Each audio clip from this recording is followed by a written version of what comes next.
Je suis Jean-Eddy, surnommé Franco. Ouais, surnommé Franco.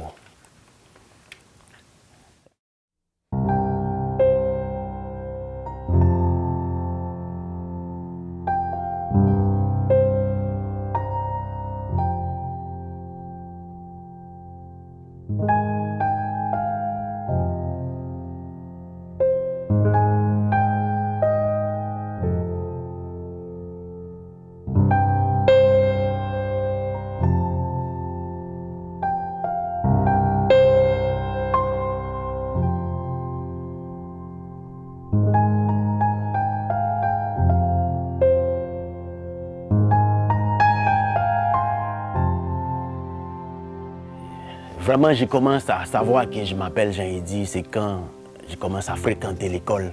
C'est mon père Mon père, il a dit que... Ah, mais ça, c'est Franco. Je pensais que mon père, il adore le foot.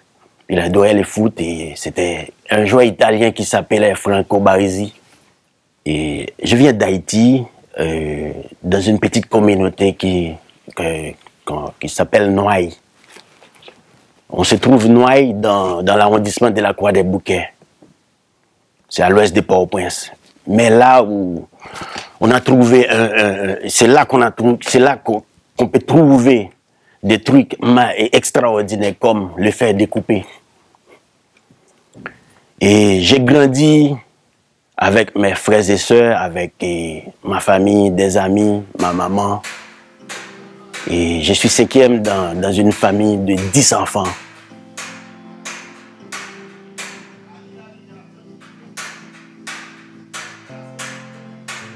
Avec le son de marteau, ça frappe, ça commence au berceau, avec le son, ça commence avec le son, avec le bruit, avec le son des barils.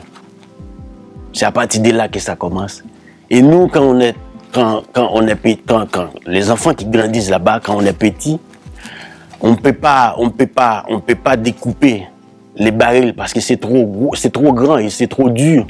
On commence avec des canettes, des canettes de lettres, des trucs qui sont un peu plus malléables, plus flexibles.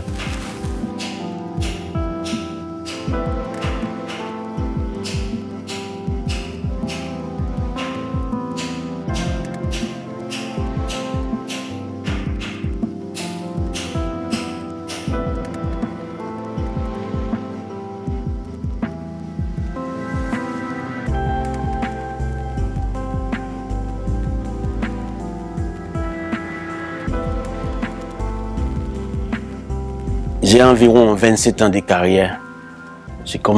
Normalement, je commence à travailler à partir de 10 ans. Normalement. Je travaille pour d'autres boss, pour des grosses boss. Pour des gens qui sont plus avancés. Je commence à travailler comme ça là-bas. À partir de 10 ans, ça démarre.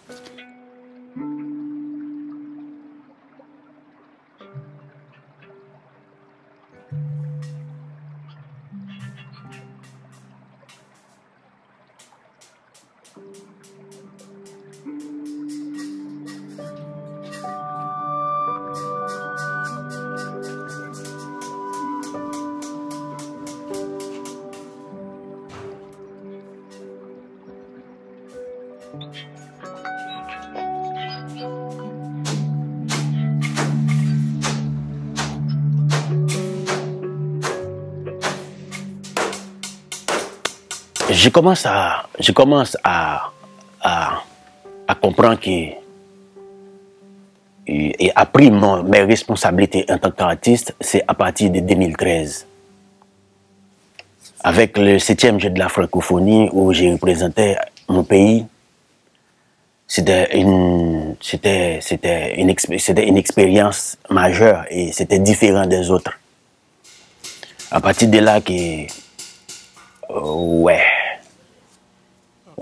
le ministère de la Culture, l'Organisation internationale de la francophonie, ils nous ont engagés comme des ambassadeurs pour aller représenter notre pays en tant qu'artistes, en tant que sportifs, cyclistes. Il y avait des écrivains, des poètes, des diseurs, des gens des judokas aussi. À partir de là,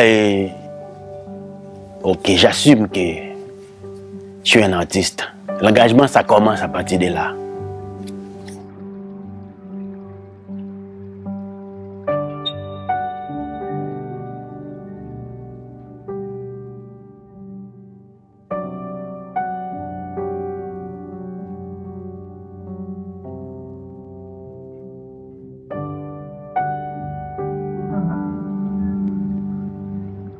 Mais c'était un rêve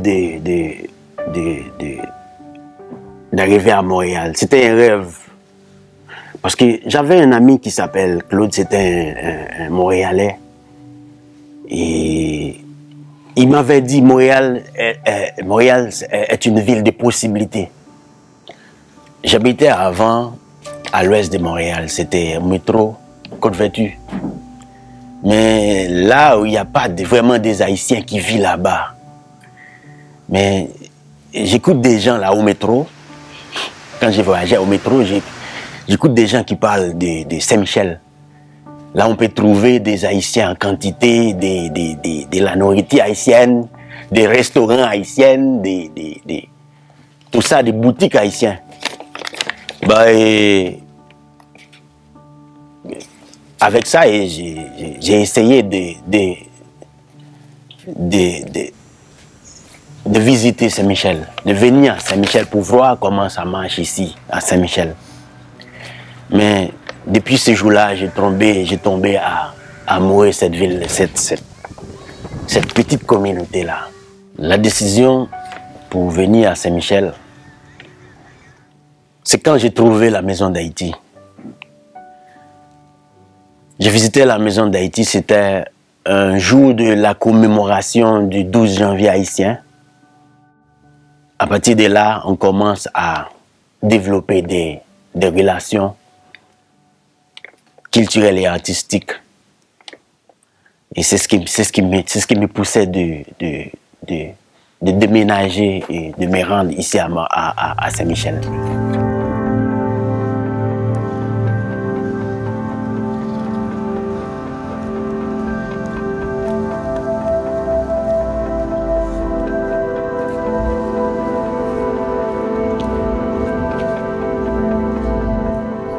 Tu sais qu'ici, à Montréal, c'est différent d'Haïti. Là où j'ai grandi, on peut travailler n'importe où. On peut travailler sous les arbres, on peut travailler dans la rue, on peut travailler n'importe où en Haïti. Et on peut trouver des trucs n'importe où, des barils, tout et tout. Mais ici, à Montréal, c'est différent.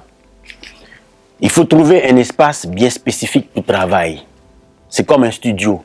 Il faut trouver là où on peut acheter des barils, où on peut trouver des trucs de base pour qu'on puisse réaliser ce que tu veux faire exactement.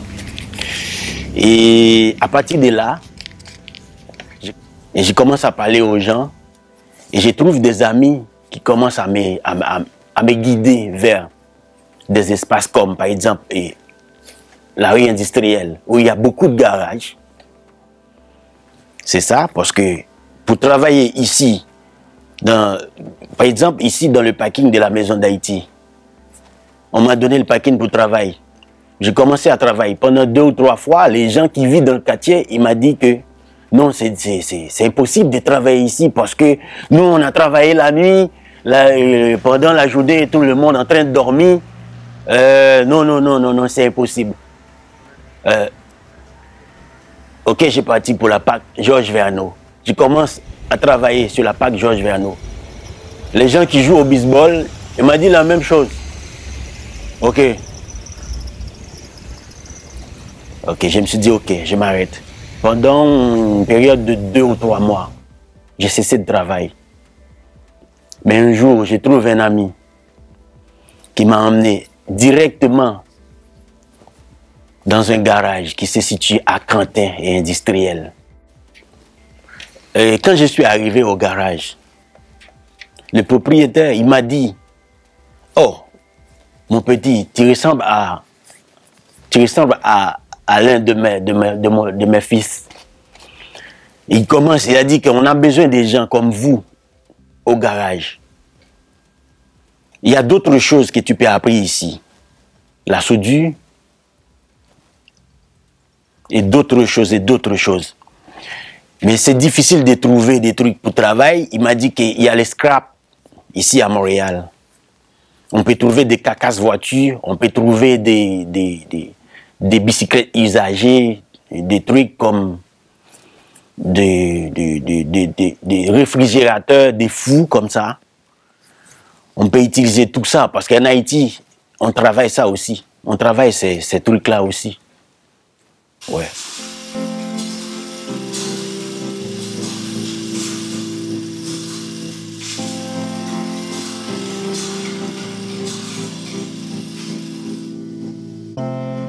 Le propriétaire, il m'a donné un espace de travail. Il m'a dit que cet espace est à toi. Et je vais vous donner... tu dois avoir un Québec in. Tu dois avoir votre petite entreprise comme tout le monde pour travailler ici. Tu dois avoir une petite entreprise comme tout le monde. Et cet espace-là est à toi.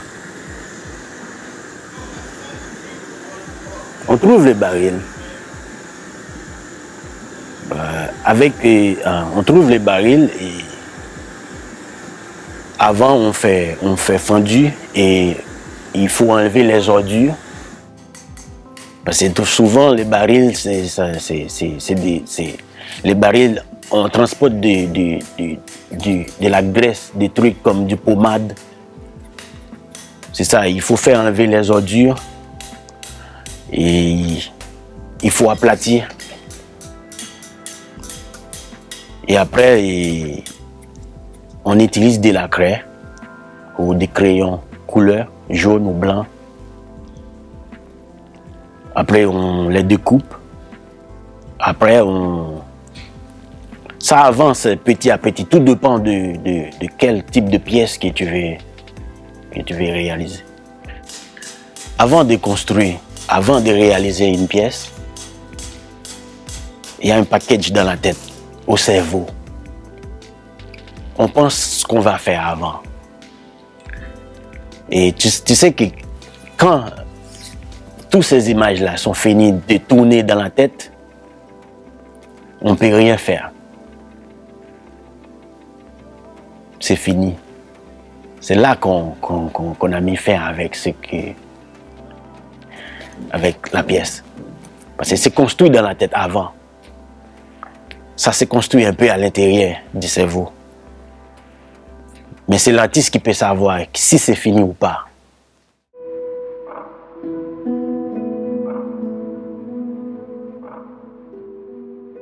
Comme ça, mais là que je viens de faire, c'est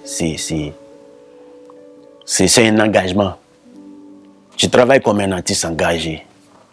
Et tout ce que je viens de faire, comme je t'ai déjà dit, c'est des trucs que j'ai vus. C'est ce qui se passe à travers notre société, dans la rue, à la maison, à l'église, à l'école.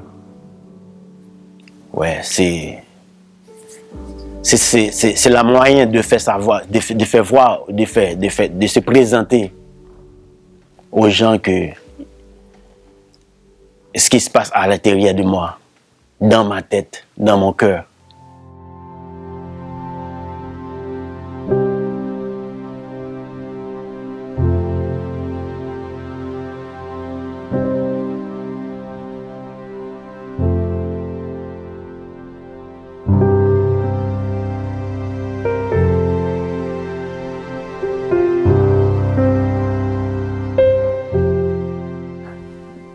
Tu sais que c'est un peu abstrait, c'est l'abstraction.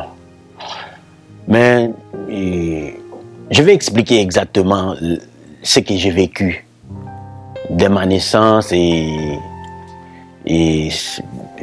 toutes les choses qui font partie de ma racine, mon pays.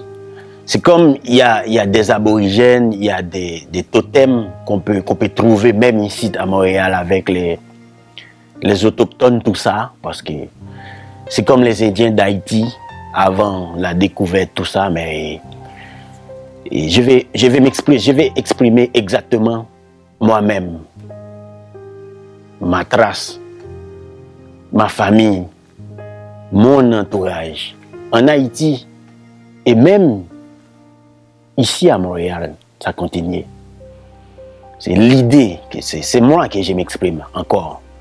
J'utilise les métals pour communiquer, pour faire savoir exactement qui je suis et où je vais arriver avec tout ça et comment j'ai commencé tout ça.